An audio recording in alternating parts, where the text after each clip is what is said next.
Welcome to Myra media. గత కొన్ని రోజుల నుంచి కూడా ఎక్కడ విన్నా ఒకటే టాపిక్, అదే హాస్య నటుడు ఆలీ గారు ఏంటి వైసీపీలో జాయిన్ అయ్యారని చెప్పేసి.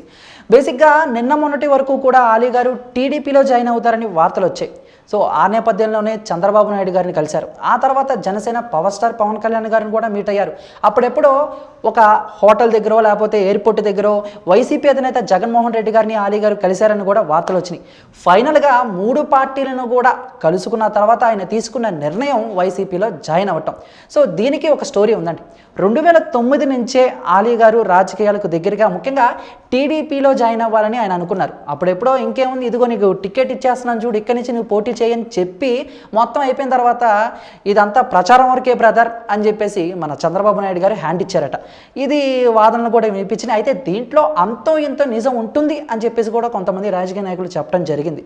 ఇక ఇప్పుడు 2019లో కూడా మళ్ళీ ఆయన టీడీపీలో జాయిన్ అవుదాం అనుకుంటున్నప్పుడు ఎక్కడి నుంచి పోటీ చేస్తారు, టికెట్ కావాలి అని అడిగితే చంద్రబాబు నాయుడు గారు సరే చూద్దాంలే అని చెప్పి కళ్ళబొల్లి మాటలు చెప్పటం, ఆ తర్వాత మళ్ళీ హ్యాండ్ ఇవ్వటం, ఇవన్నీ దృష్టిలో పెట్టుకుని ఆలీ గారు గతంలో ఆయనకి జరిగిన పరిణామాలను కూడా తీసుకుని టీడీపీ కాకుండా ఆయన తీసుకెళ్లి వైసీపీలో జాయిన్ అయ్యారు.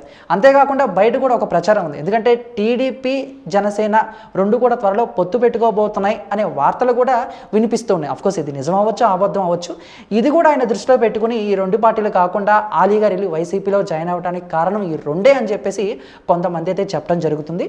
సో ఫైనల్గా చెప్పాలి అనుకుంటే ఇంత సినీ ఇండస్ట్రీలో సుదీర్ఘ అనుభవం కలిగిన ఆలీ గారు ఒకంత వైసీపీలో జాయిన్ అవ్వటం ఆనందకరంగానే ఉన్నా వాళ్ళకి ఎంతో ఇంతో లాభం ఉంటుందని చెప్పేసి ఆ పార్టీ నాయకులు అయితే చెప్తున్నారు.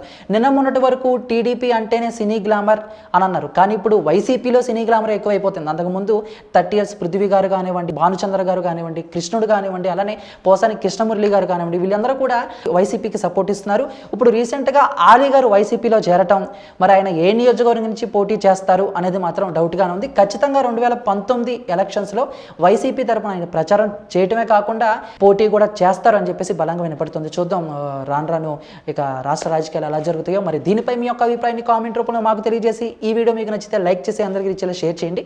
ఇటువంటి ఇంట్రెస్టింగ్ లేటెస్ట్ పొలిటికల్ న్యూస్ ఎప్పటికప్పుడు మీ హోమ్ పేజ్ పై రావాలి అనుకుంటే మైరా మీడియా సబ్స్క్రైబ్ చేసుకోండి. Thank you. Please do subscribe Myra Media. Please subscribe Myra Media. Subscribe to Myra Media. Please like, share and subscribe to Myra Media for lot of film news, gossips and hot news. Please like, share and subscribe to Myra Media. For more interesting updates, please subscribe to Myra Media YouTube channel. For more updates, please subscribe to Myra Media. So like, share and subscribe to Myra Media.